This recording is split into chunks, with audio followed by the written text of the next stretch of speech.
cut Peterson a psychopath?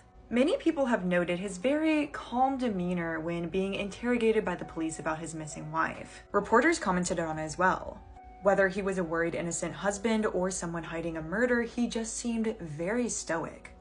And psychopaths don't feel normal emotions. However, they can fake them, which is very evident in his phone calls to Amber Fry. He sounds very loving even when he is at the vigil for his missing wife. He acted like he wanted a life with her, but has since said that was never really on the table. While Psychopath is a little far-fetched, I do think that he could be a narcissist or at least have narcissistic tendencies. And a lot of time, narcissists are raised to be like this. And his family dynamic is very interesting. He was the youngest by quite a bit, and he was actually described as being the golden child by his family.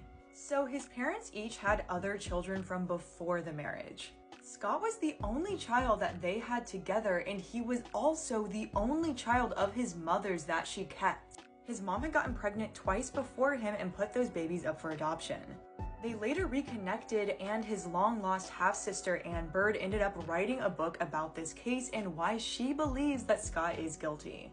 It's also interesting that to this day, his family vehemently defends him, except for Anne, who wasn't in their family until she was an adult. Now, I'm not a psychologist, but I do believe that birth order can have a big impact on what your personality is like as an adult.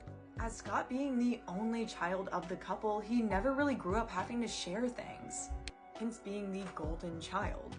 And the age difference between Scott and his closest sibling, or I guess half-sibling, was 9 years. When the age gap is that big, it's common for the dynamic to actually restart, and it would be like Scott was the only child, because having a 9-year-old older brother, the 9-year-old brother could kind of take care of him a little bit. They wouldn't really have to share their toys in any way. It sounds like Scott was used to being doted on, and Lacey was naturally motherly, so she just assumed that role.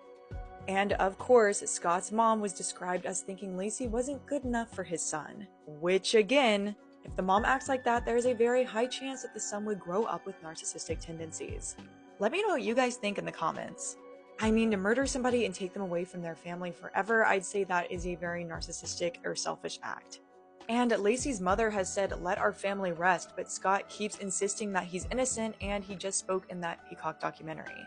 Personally, it sounds to me like something went wrong in his childhood where he was not raised to respect other people. And follow for more true crime.